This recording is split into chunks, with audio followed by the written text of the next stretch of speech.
Imagine this. It's late one summer night. Really late. Maybe you've been playing video games all day, or maybe you just got back from a business trip. Maybe you've been cramming for your semester finals tomorrow, or maybe you've been doing nothing at all. Maybe the scene you're imagining is back in the 80s, or maybe it was just last week. Maybe you're an adult who just put the kids to bed, or maybe you're a kid yourself. All the little details don't matter. They can be anything you want. You got them? Alright. Now imagine that you check the time and realize that it's way past midnight. You're exhausted, and you decide that it's probably time for you to go to bed. You get up from your desk, or your couch, or whatever you decide, but before you leave the scene, you think to yourself, I should take out the trash. Maybe your parents shouted from the other room, or maybe you went past it and it started to smell. That doesn't matter. The important thing is it needs to be taken out, and you just happen to notice that fact. So, you grab the trash bag and head out the door, so tired and eager to hop in bed that you don't even bother putting on any shoes. You walk across the driveway barefoot and toss the trash into the garbage can, sitting on the sidewalk.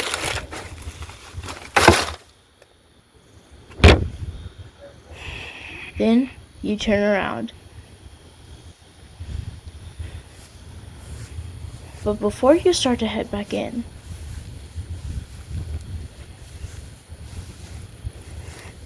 you stop. You're not exactly sure why you stopped. You can't exactly explain it. It wasn't a reflex of any kind. You just did. You stand there, barefoot, in the middle of the lawn, without moving, with the only sound coming from the faint buzzing and chirping of activity from the crickets. Or maybe there isn't a single sound at all. Everything around you is completely dark, with only the light of the moon illuminating your face. Or maybe the sky is completely pitch black. Maybe you only pause for a moment. Maybe it goes on for what feels like hours. But you can't deny that something curious is happening. Something unnatural. I'm sure everyone has felt what I'm talking about at least once in their life. It can't exactly be explained by words. It's almost as if time itself stops. Just for you. Just because you asked it to. As you stare up into the empty sky above you, you can't help but feel that for a brief moment, the only things that exist, the only two things that matter, are you and the night. All the buzz of activity around you that consumes your everyday life slowly melts away, and it is replaced by nothing. You don't know why that nothing is even there, but in the strangest way, you're glad that it is. It's a feeling that's completely impossible to understand, but at the same time, it feels just right. But, wait. How could something as simple as nothing make us feel so much? How can something be so simple and so unexplainable at the same time? How can it feel so weird and so strange and at the same time feel just right? And perhaps most importantly, why is that nothing there? Is it just for us? Because if so, why? What is that nothing trying to say to us? Today, I'm going to talk about what nothing really means and its influence on our world as we know it today.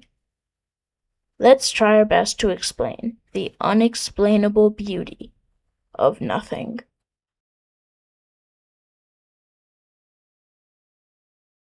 "11 years ago, in 2015, a user known as crazy_loop posted this to Reddit.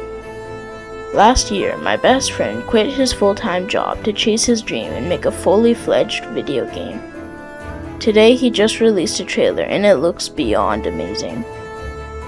The post was linked to a video trailer of a strange-looking yet compelling Metroidvania-style platformer titled Hollow Knight. The comments mostly shared the feeling that it seemed interesting enough. They expressed their interest in the game, but mostly agreed that as good as it looked, it probably wouldn't be very successful. One of the top comments on the post read, "I'm sure it's a fine game, but the market is currently saturated with side-scrolling platformers, so I feel his game might not do as good as he hopes." 2 years later, in 2017, 3 friends released the indie game Hollow Knight into the world. Within a single month, it sold over 65,000 copies worldwide. The game has since gone on to sell more than 15 million units globally, and many, myself included, consider it to be not only a great indie game, but one of the greatest video games of all time.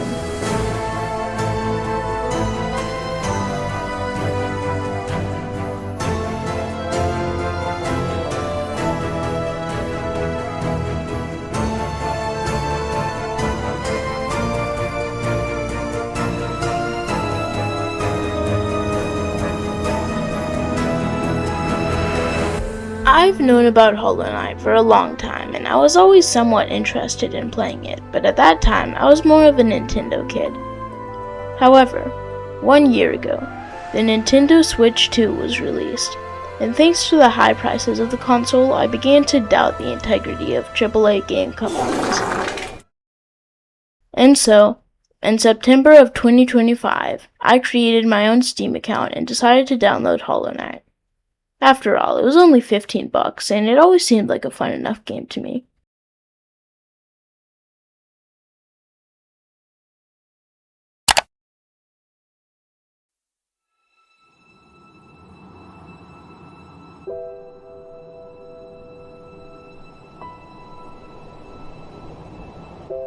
To say that I instantly fell in love with the game would be an understatement. The combination of the gameplay, the art style, and the music masterfully intertwined to create an incredible experience that I doubt I'm ever going to forget. Heck, I loved it so much that it gave me the inspiration to start this YouTube channel. Even though it was less than a year ago, I feel nostalgia for my first playthrough of Hollow Knight. Up until that point, I had known almost nothing of the video game industry other than Minecraft and Nintendo. Hollow Knight changed me, and if you're anything like me, you'll understand what I mean when I say that I doubt I'll ever be exactly the same again. Perhaps the reason that Hollow Knight was so successful is that it was a bit of a special game. One of my favorite things about Hollow Knight is that although it has lore and a storyline, it isn't exactly keen on telling you what that is. For the majority of the average playthrough, you know absolutely nothing about the game's story at all. This might sound like a poor execution problem, but Hollow Knight does it extremely well. You play as a strange creature who is wandering through a wasteland when one day it receives a call from a strange forgotten underground kingdom. The kingdom of Hallownest used to be sprawling with life, but one day, all of that changed. The kingdom is gone now, and you have no clue why, let alone why you're even there in the first place. The first person you meet in the game is Elderbug, the elder of a small, dusty old town on the surface of the land called Dirtmouth. He explains to you that people were drawn to the ruins of the underground kingdom. Something about Hallownest had a strange effect on people's minds. One by one, bugs became drawn to the center of the kingdom, led by promises of riches beyond their wildest dreams in a land where all wishes were granted and all truths revealed. I remember assuming that I was just some bug who was seeking their dreams down under. Hallownest was a mysterious world of adventure and endless possibilities, just waiting to be explored. But it doesn't take you long before you begin to wonder about this kingdom's past. Questions began to form. What happened here in Hallownest? Where did all of the kingdom's inhabitants go? And why are so many drawn to the underground wasteland? You can't deny that something horrible happened here. You don't know what, but you can't help it head on. Hollow Knight does not have a lack of things to do. With an enormous map and challenges everywhere, you never quite know where it's going to take you next. The game rewards exploration, and it's genuinely a lot of fun to explore these lands, conquer all kinds of bosses, and uncover the secrets of this fallen kingdom. But this video isn't about the story. It's about something a little bit different. So maybe it's time for me to fast forward a little bit. Along the way, you meet all kinds of friends and foes, one of which is Quirrell, a strange bug who came to the kingdom in search of adventure. Quirrell is fascinated by Hallownest, and just like you, he wants to uncover the mystery of its past. I've always thought of Quirrell as kind of a cool older brother character. He's one of the only people in the game that treats you with kindness without expecting anything in return. Without knowing even the first thing about you, he sees you not only as an adventurer, but as a friend.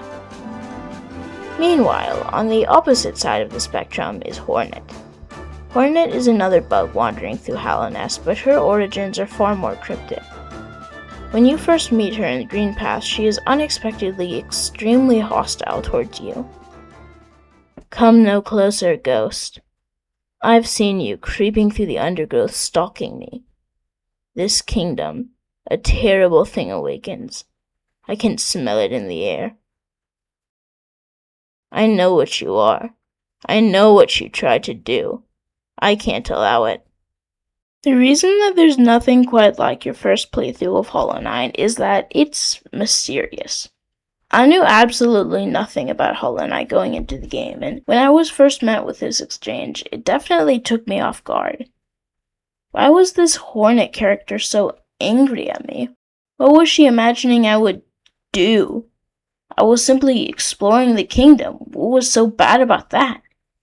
And why was I getting the feeling that she knew more about me than I did? Perhaps a better question is, who am I? What is this thing that I'm playing as? The Hollow Knight? What is that? What happened? Why did I come to this kingdom in the first place? Am I more connected to his past than I realized? Am I some kind of villain in this story? There's a moment in Hollow Knight where you're chasing Hornet through the fungal wastes, an area in the game. She swings across this acid lake, forcing you to complete a difficult platforming section to reach the other side. You follow her into a dark, cool tunnel, where you have to insert a small stone into the statue to open a wall, letting you continue. But as you pass through, the wall slams shut behind you, trapping you in. When this first happened to me, I was hit with a mild wave of panic. That gate closing behind me felt more impactful because it served as a reminder that I might be in over my head.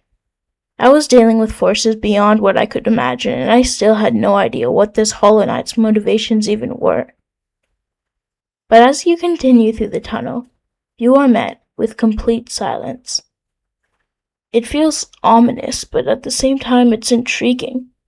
You're clearly in some kind of underground structure, but that's all you know about it. You head deeper into the mysterious structure, dodging enemies as you go, until suddenly, without warning, you are met with this.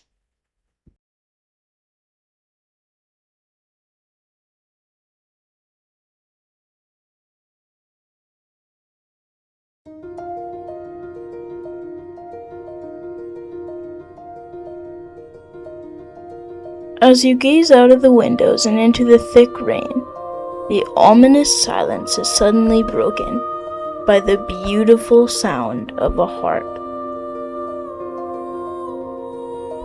It's soon joined by more instruments and a chorus of harmonic voices that all come together to create a melancholy, atmospheric symphony.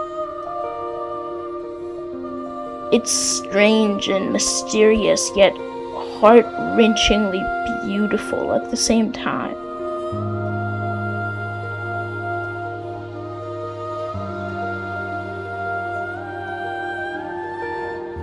For the first time in the entire game, Hollow Knight invites you to just pause for a moment and listen to the chorus of voices as you stare out into the rain in the city below.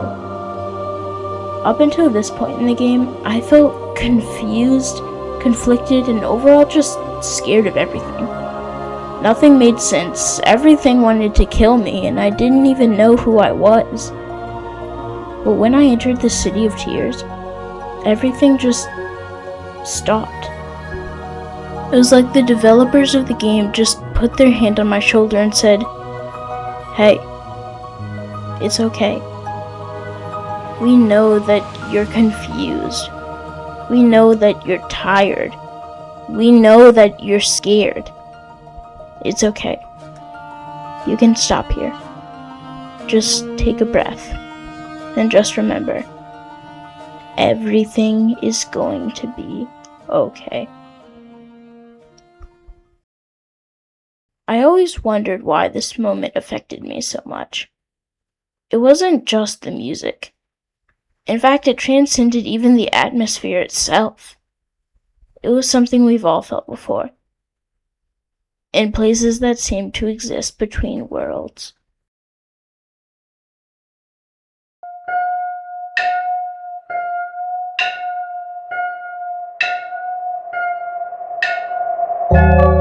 A liminal space is most commonly defined as either a physical or psychological in-between zone.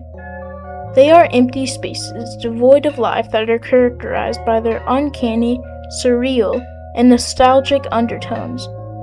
A deserted, echoing airport in the early morning, an endless expanse of rolling green hills under a deep blue sky, an empty hotel hallway with an extravagant carpet design.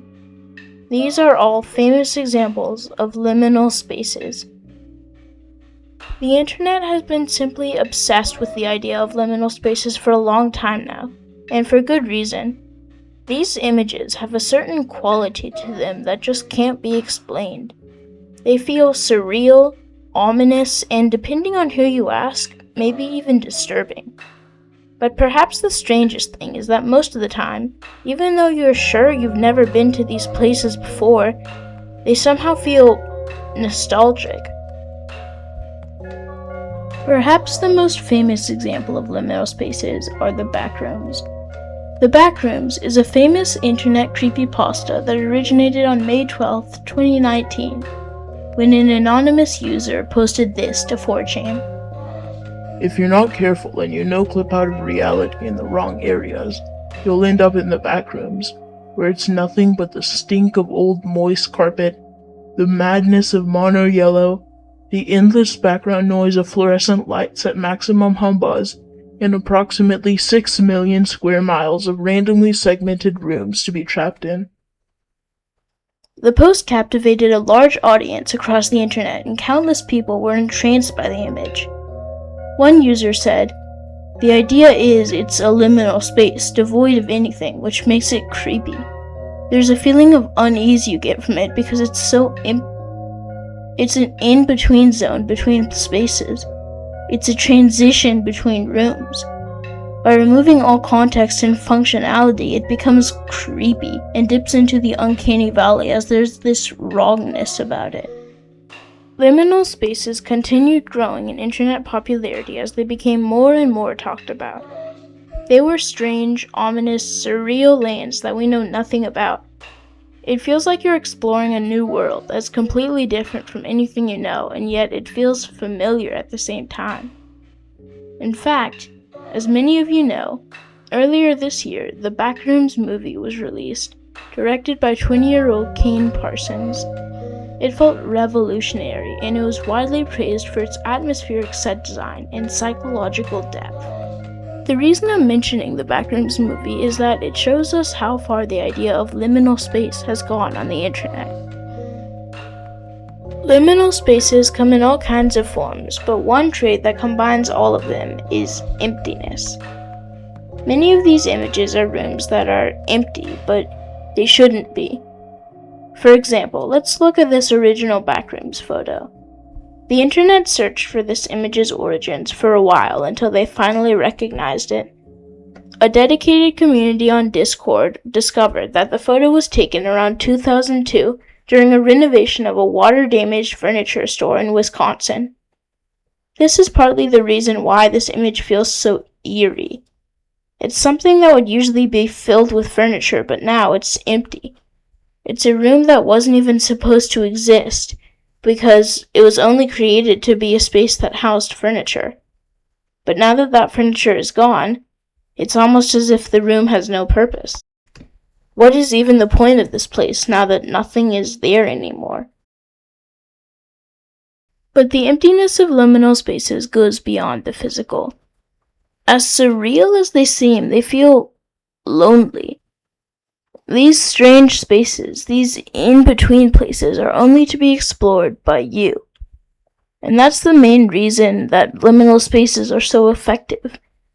Many of them are simply areas that would usually be crowded with people, but now everyone is gone. These spaces are devoid of life. You are the only one here. It's almost as if these lands exist only for you.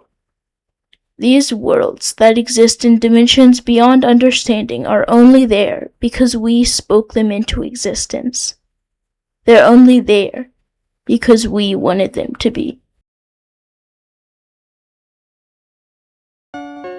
Many consider liminal spaces to be ominous, disturbing, and just plain wrong, but I've always found them to be comforting. In fact, my YouTube banner is an example of a liminal space.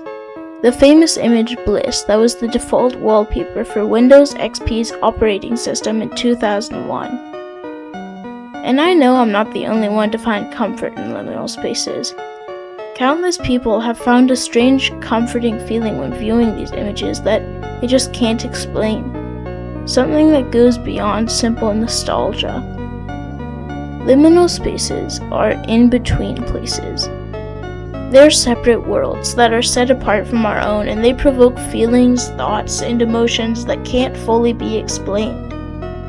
They're like how it feels to be dropping in and out of consciousness when you're lying on your bed, nauseous and sick. The best word I can use to describe the feeling is surreal. They're bizarre, dreamlike, and disconnected from reality. It doesn't feel like they should even exist, but somehow, defying logic itself, they do. Most of them are clearly man-made, and yet they probably couldn't be used for anything. They feel wrong because they're impractical. They reject the social norm and display everything that is not our society. They are worlds unlike any other. That is what makes liminal spaces so special. They are a form of escape. In the constant hustle and bustle of society nowadays, in the regular routine of our everyday lives, these images are comforting because they give us a glimpse into a world where nothing matters at all. They are spaces devoid of life and absolutely filled to the brim with so much of nothing. Nothing exists in these spaces besides existence itself. The real weight in liminal spaces is not the architecture, the floors, or the walls, but in the space that separates it all. It's in the nothing that exists without seeking approval. Because nothing doesn't need approval to exist. It's just there. Nothing is always there, waiting for those who seek it to discover.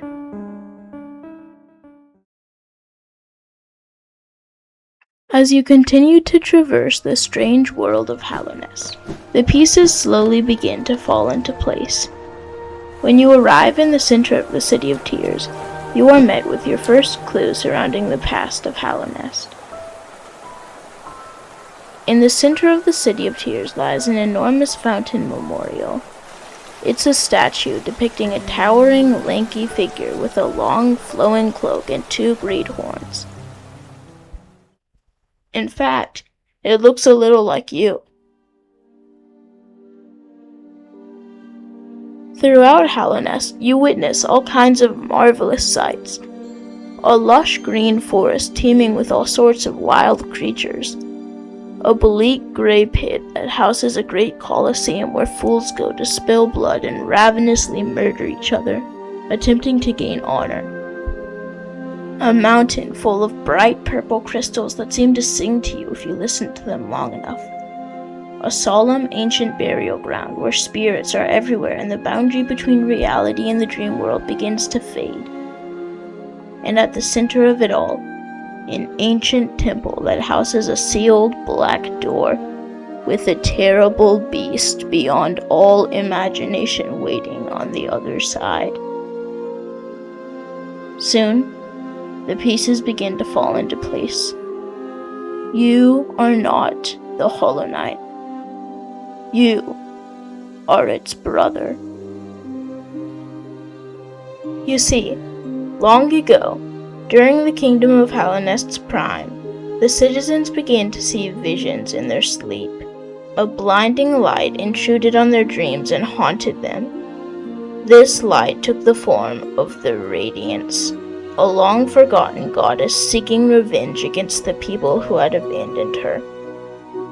The light that invaded the dreams of unsuspecting citizens became known as the Infection, a ravenous disease that rendered any who came in contact with it a mindless husk, a simple shell of their former selves. The infection fed off of thoughts and emotions, which was something that all bugs had. Halonest was crumbling under the crushing power of the light. But there was hope. The Pale King, the godlike ruler of Halonest, had a plan to combat the infection. He had a plan to seal away the blinding light that haunted his subjects' dreams. You see, the infection fed off of people's hopes, dreams, and ambitions. So what if he could create a being that was shed of such things? What if he could create something that could contain the infection without crumbling under the Radiance's influence? What if he could create something without a mind, a voice, or even a will of its own? Something that was alive only due to a technicality. Something hollow. I know, holy name drop. And so, the Pale King began to experiment with an ancient substance called Void, attempting to create a creature without any will. A vessel that was completely empty and something that might be able to contain the infection. He twisted the Void into an empty form, and he created thousands upon thousands of them. Then, he dumped these thousands and thousands of vessels into an enormous pit at the bottom of the earth called the Abyss, hoping that one of them would rise up above all the others, climb to the top of the great pit, and prove themselves to be worthy of the title of the Hollow Knight. Only one of the vessels would ever be released from the tomb. The rest of the vessels would be left in the abyss to rot, isolated at the bottom of the earth, far from everything and everyone, until the end of time. You are nothing but just another one of those thousands of vessels that your father, the Pale King, left in the abyss forever after choosing the Hollow Knight and sealing away the abyss. However, you managed to find your own way out of the abyss. It's unknown how, but some way or another you escaped from your prison at the bottom of the earth and emerged on the surface. Meanwhile, the Pale King brought the Hollow Knight to his palace, where he raised it like his own son. Finally, when it was ready, the king brought the Hollow Knight up to the surface inside the Temple of the Black Egg. There, it was infused with the infection and chained up so that it was unable to move. Then, the egg was magically sealed so that the infection and the Hollow Knight would never see the light of day again. Or so the king thought. You see, the Pale King had created the Hollow Knight to be completely hollow. It was nothing but a vessel. It had no mind to think, no will to break, and no voice to cry suffering. It was empty. But the Pale King had made one crucial mistake. He had raised the Hollow Knight like his own son. Because of this, something began to take root deep inside of the vessel. Love. The love and affection it held towards its father. You see, as the Hollow Knight was sealed inside of the black egg, the infection found that love and fed off of it. The Hollow Knight was not the perfect vessel its father had hoped for. It was unclean, and because of that, the infection lived on. It seeped out of the egg and back into Hallownest, and this time, there was no stopping it. The king had failed. He had doomed his subjects, and in the end, the long-forgotten light consumed everything.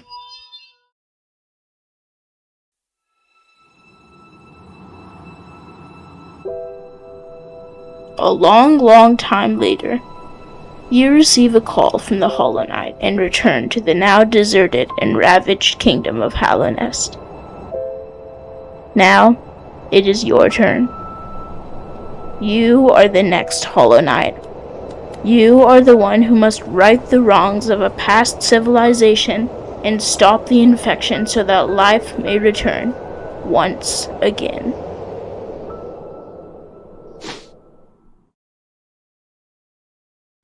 One of the most interesting parts of Hollow Knight is that there are multiple endings you can pick and choose from. There are 6 main endings to Hollow Knight, but today I'm only going to be talking about 3 of them. The first is the Hollow Knight ending. In this ending, you go to the Temple of the Black Egg and kill the corrupted Hollow Knight. Then, you absorb the infection into yourself and seal yourself inside the egg, becoming the new Hollow Knight. The second is the Dream No More ending. In this ending, instead of replacing the Hollow Knight, you go inside its dreams and face the root of the infection, the Radiance.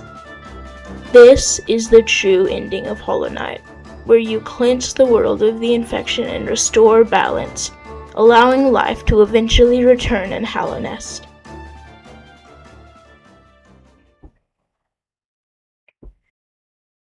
But the third ending is a little bit different than the first 2. Unlike the Hollow Knight and Dream No More, this ending was released on August 23rd, 2018 with the Godmaster DLC. This DLC added a new area to the game, God Home.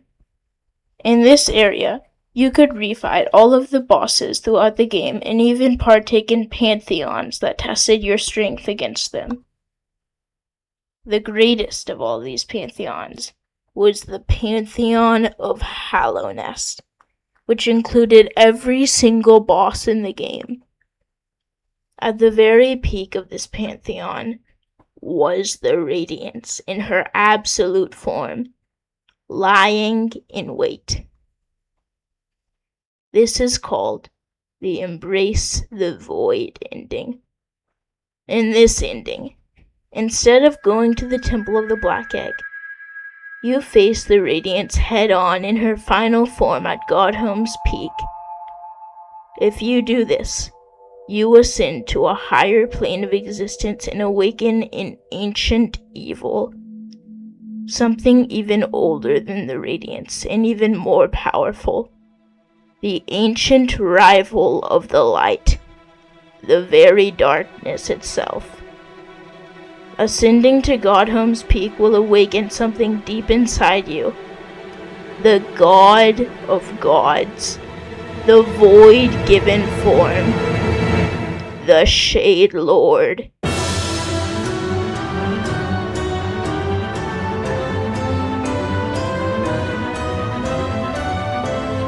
Instead of destroying the infection and restoring the balance, you topple it by releasing something that never should have seen the light of day. The void at the bottom of the earth had life. It had sentience. And as you reached the highest plane at the peak of Godhome, you reawakened it deep inside yourself. The Pale King's plan never would have worked in the first place. He had been meddling with forces beyond imagination. All it needed was to be awakened.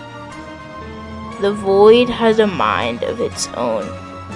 It had its own agenda, and it would be commanded by none. It could not be tamed.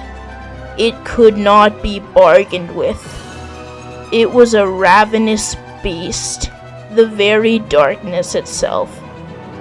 It had only one goal in mind, and that goal was the destruction of all things.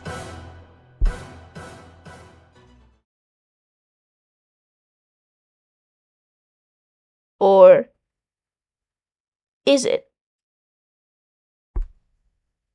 Because maybe the void isn't all what we think it is. Because the void isn't just a ravenous beast. At least, I don't think so. The void is being controlled by something. And that something is you. You are the void. You are the player. You are the one who controls what happens. Because the thing is, you don't have to reawaken the Shade Lord. You don't have to consume everything. You don't have to force the entire world to embrace the void. You have control over the darkness. You have control over the Hollow Knight. You have control over the nothing. And you can decide what you want to do with it. And so, what will you do? Will you head to Godhome and complete the game's hardest challenge, toppling the balance between light and darkness and consuming everything? Or will you be satisfied in destroying the infection, putting the light back in its place, restoring the balance, and letting the tortured souls of the void and kingdoms past finally rest? Because the choice is up to you. What will you do? What will you decide? What is nothing to you? After you complete the Pantheon of Hallownest and return to the Hall of Gods, the area where you can refight all of the game's bosses, you might find that one new statue has been added. And that statue is of you. Instead of some grand title, the statue's plaque fittingly reads, "Not bug, nor beast, nor god. You are death, the destroyer of worlds. You are peace, the protector of life. You are the very nothing itself. You are the Hollow Knight."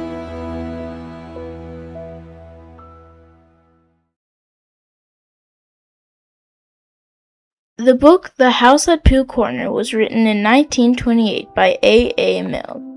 It was the direct sequel to Winnie the Pooh, which was released 2 years earlier in 1926.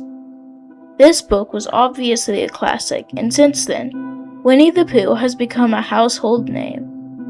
There are 10 chapters in this book, and each is about a different small story in the 100-acre wood. It's like a small collection of stories. But I wanted to talk about the final chapter in the book. The chapter begins with all of the animals of the forest coming together to talk.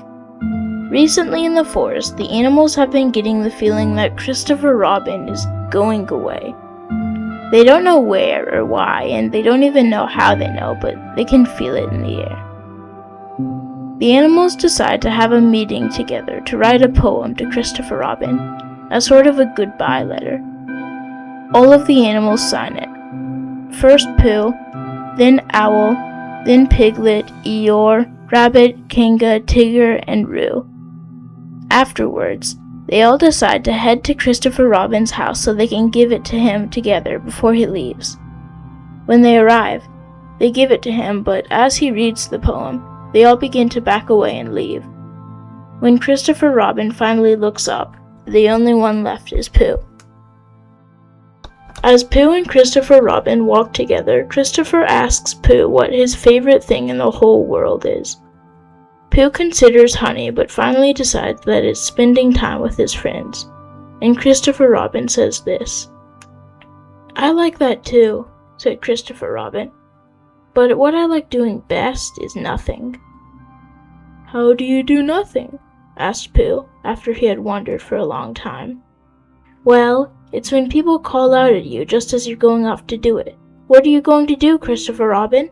And you say, 'Oh, nothing,' and then you go do it." "Oh, I see," said Pooh. "This is a nothing sort of thing we're doing now.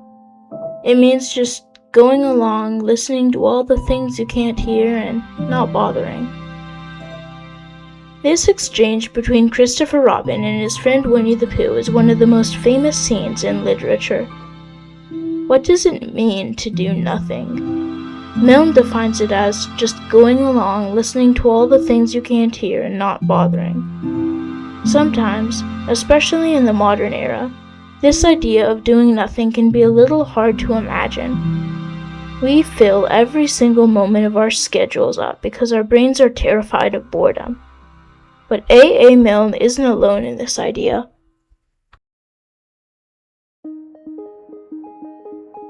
Calvin and Hobbes was a comic strip written by Bill Watterson that ran between 1985 to 1995.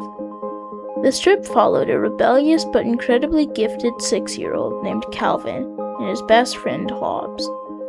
To everybody else, Hobbes looks just like a stuffed tiger, but Calvin sees that he is real. In many ways, Calvin and Hobbes is a lot like Winnie the Pooh. Both have central themes of rejecting society, childhood bliss, and the power of imagination. Calvin struggles in school, gets bullied often, and fights with his parents constantly. Typically, he is whiny and hyperactive, exactly how you would expect a 6-year-old to be. But the comic strip makes it extremely clear that Calvin isn't a dumb kid. He has a comically advanced vocabulary, far better than what you'd expect a 6-year-old to have.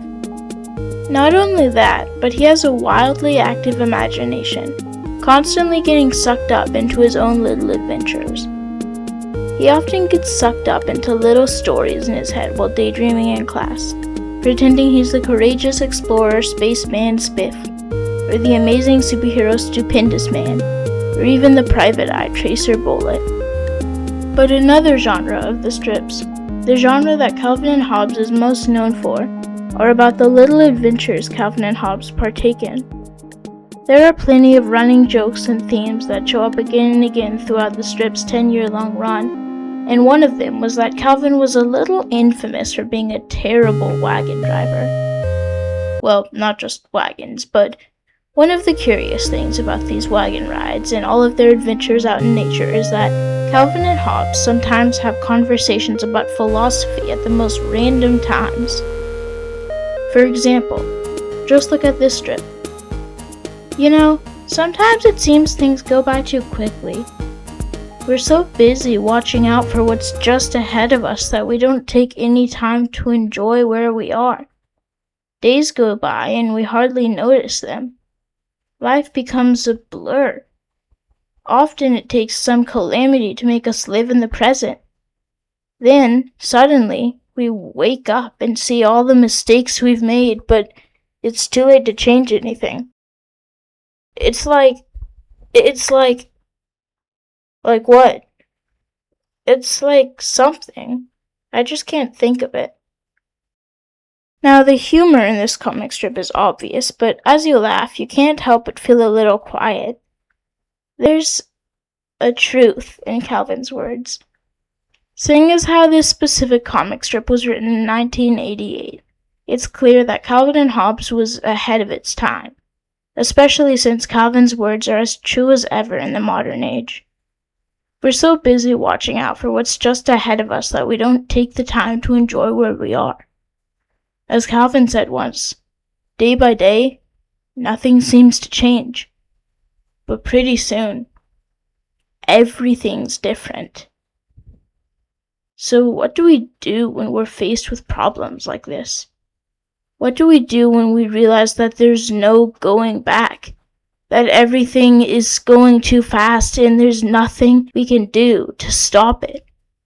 What do we do when we realize we've run out of time?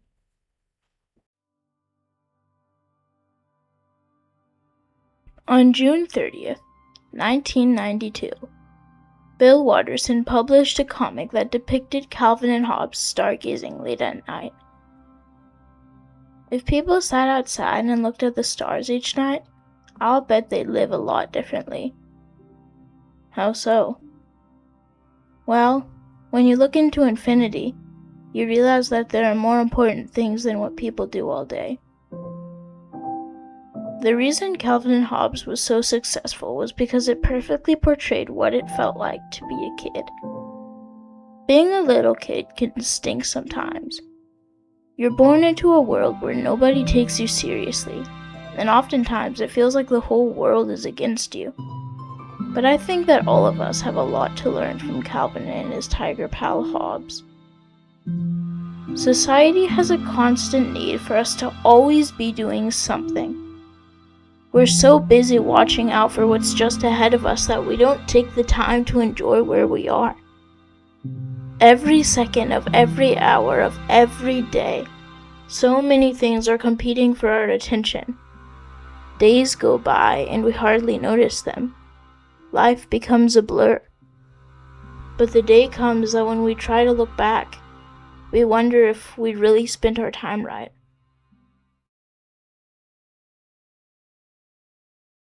On June 23, 2006, a movie starring Adam Sandler was released in theaters called Click. Okay, maybe I'm not going down that route, but this theme of wishing we could go back but can't is a common trope in media. It's hard appreciating the little moments in life. Often, we just let them pass by. But those moments are the ones that shape who we are. When we slow down and let the quiet moments come, something magical happens. Something that's impossible to explain. But that is what makes them beautiful. The beauty in those moments aren't in the fact that we can understand everything about them. It's that they even existed in the first place. They make us feel happy that we could even experience them. They remind you that you are alive. It's something unexplainable, but in the strangest way, it feels just right.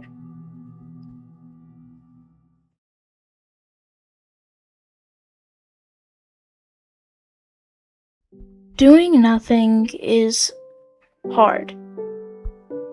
It's hard to be like Calvin and his friend Hobbes. It's hard to sit down and not be productive. But when I feel the moments coming, I embrace it, and I welcome it. Doing nothing is one of the best ways we can spend our time. Scientifically, it's been proven to have all kinds of benefits.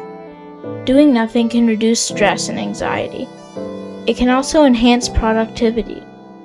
It isn't laziness, it's giving your brain space to breathe. But doing nothing goes beyond scientific benefits. There's something more to it.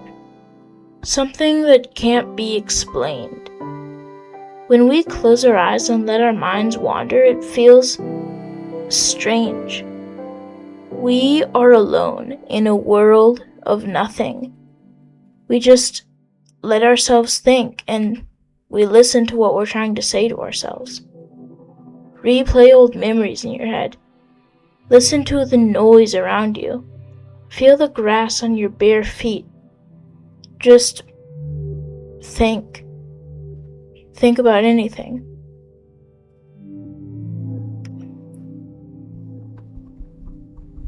If you really think about it, life is a lot like a liminal space. The real weight in our lives, the things that make it so real, is not in the big, important moments, but in the space that separates it all. The quiet moments that can't be explained, but they don't need to be. They are the moments that remind us that we are alive, we are real, and we are special.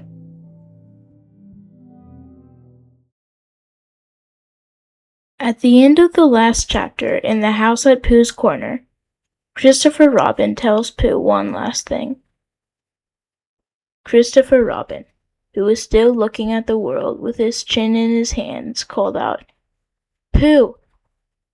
"Yes, Christopher Robin?" "I'm not going to do nothing anymore." "Never again?" "Well, not so much. They don't let you." Pooh waited for him to go on, but he was silent again. "Yes, Christopher Robin?" asked Pooh hopefully. "Pooh, when I'm not doing nothing, will you come up here sometimes? Just me?" "Yes, Pooh." "Will you be here too?" "Yes, Pooh, I will be. Really. I promise I will be, Pooh." "That's good," said Pooh. "Pooh, promise you won't forget about me. Ever. Not even when I'm 100. Pooh thought for a little. "How old shall I be then?" 99. Pooh nodded. "I promise," he said. Still with his eyes on the world, Christopher Robin put out a hand and felt for Pooh's paw. "Pooh," said Christopher Robin, If I'm not quite..." He stopped and tried again. "Pooh, whatever happens, you will understand, won't you?" "Understand what?" Oh, nothing." He laughed and jumped to his feet. "Come on." "Where?" said Pooh. "Anywhere," said Christopher Robin.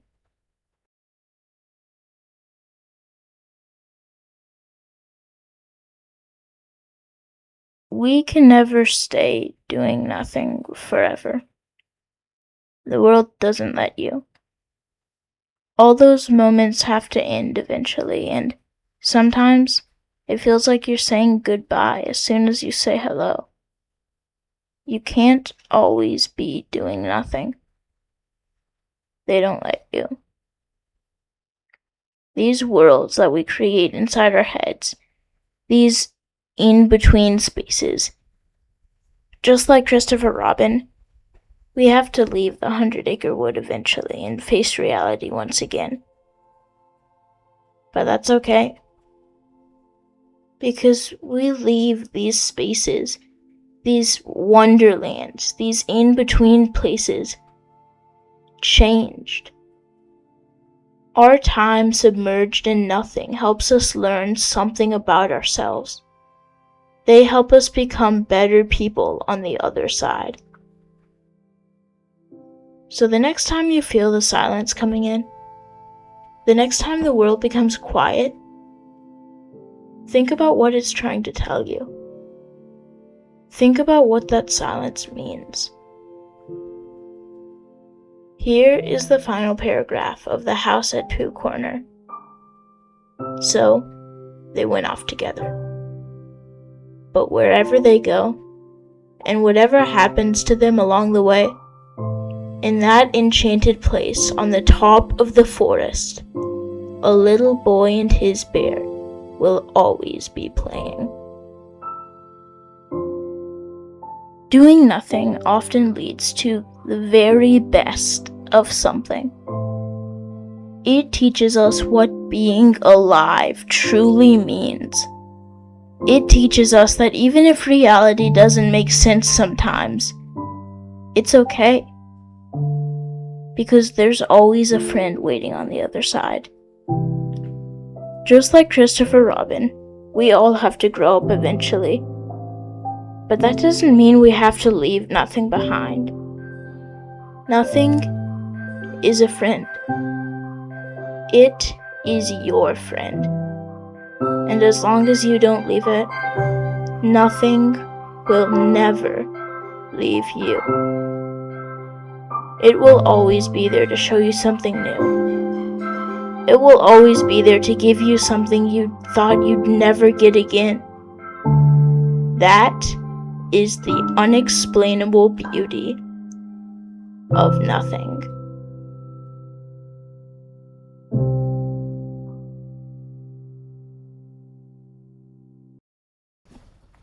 Hi.